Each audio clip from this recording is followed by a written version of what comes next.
রাজধানী তেজগাঁওয়ে ছিনতাইকারী ছুরিকাঘাতে আরমান নামে এক যুবক নিহত হয়েছে। সোমবার রাতে ৭ রাস্তা এলাকায় এই ঘটনা ঘটে। ছুরিকাঘাতের পর আরমানকে ঢাকা মেডিকেলে নেওয়া হলে চিকিৎসক তাকে মৃত ঘোষণা করেন। এদিকে পুলিশ জানিয়েছে, সিসি ক্যামেরার ফুটেজ দেখে জড়িতদের আটকের চেষ্টা চলছে। বান্ডেল থাকলে প্রতি সেনমানিতে টাকা বাঁচবে। বিকাশ সেনমানি বান্ডেল কিনে জিতুন প্রতি লেনদেনে। রাত ৭:15টার দিকে তেজগাঁওয়ের ৭ রাস্তা মোড় পার হচ্ছিলেন আরমান। এ সময় তাকে ঘিরে ধরে কয়েকজন ছিনতাইকারী। এক পর্যায়ে ছিনতাইকারীরা আরমানকে ছুরিকাঘাত করে পালিয়ে যায়। পরে গুরুতর আহত অবস্থায় আরমানকে ঢাকা মেডিকেলে নেওয়া হয়। হাসপাতালের জরুরি বিভাগে চিকিৎসাধীন অবস্থায় মারা যায় সে।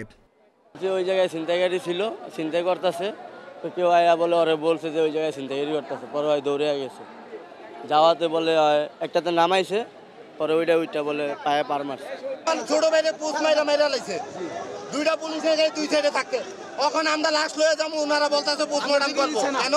ওর গায়ে যখন ছিনতাইকারী আঘাত করে, পুলিশ ইনস্ট্যান্ট থাকা অবস্থায় পুলিশ ওই জায়গায় যায় ছিনতাইকারীরা না খেদা পুলিশের মতন বয়ে থাকে। তাহলে পুলিশ কি কারণে রাখছে?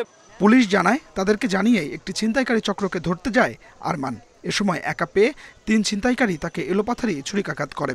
ঘটনাস্থলের সিসিটিভি ফুটেজ দেখে অপরাধীদের ধরার চেষ্টা চলছে।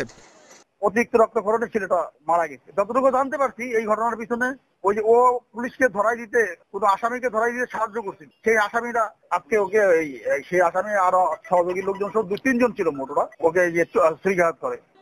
অভিযুক্তদের দ্রুত আইনের আওতায় আনার দাবি জানিয়েছে নিহতের পরিবার। আরমান তেজগাঁওয়ের বেগুনবাড়ি এলাকার বাসিন্দা।